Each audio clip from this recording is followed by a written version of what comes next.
everyone, it's Laura, and I'm here to review The Girl Who Chased the Moon. And honestly, I picked this book up not even knowing what it was about because this has been on my shelf for ages, and it was thinner, and it seemed like an easy read for the end of the month.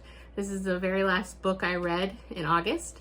I finished it the evening of the 31st, so I just made it.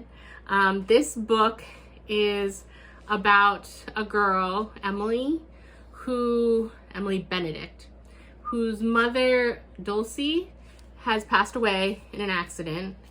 And so she is 17 and she's going to live with a grandfather in Mullaby, North Carolina. Keep mispronouncing the name of the town.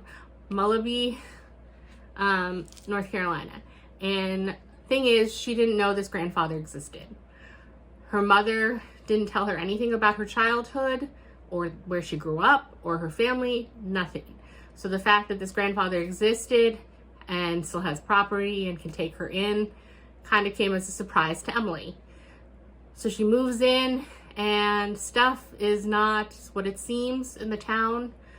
There's strange lights in her backyard that people just call the Mullaby lights. And then she has wallpaper in her room that changes depending on moods.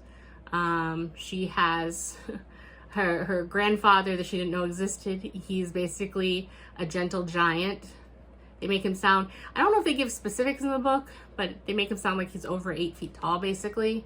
So he has trouble getting around and he's kind of stiff in his old age. And the town itself kind of treats her with hostility because it turns out her mother, Dulcie,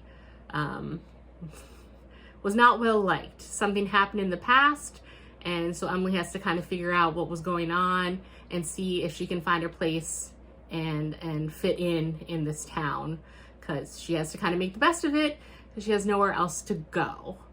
So that's the basis of the story. I found it interesting, but I wasn't blown away. I gave it a 3.5. I actually have a book by the same author. I didn't even realize it at first, but the author also wrote Garden Spells, which I also have on my shelf, that I think I may have read at one point, but it's been so long that I have no memory of it. So I'll probably have to reread it at some point to see what I want to do with it. But this book is, 3.5, but I am going to unhaul it. I enjoyed it for what it was. It was cute, it was sweet. I like magical realism in books.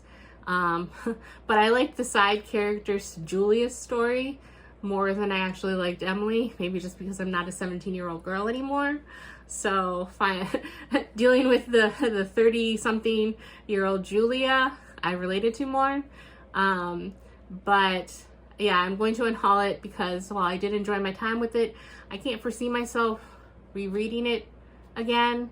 It is an old library book. It has a little, there where you had the library card. There was a page ripped in there. A few of the other pages looked like they had been kind of crinkled and flattened out again.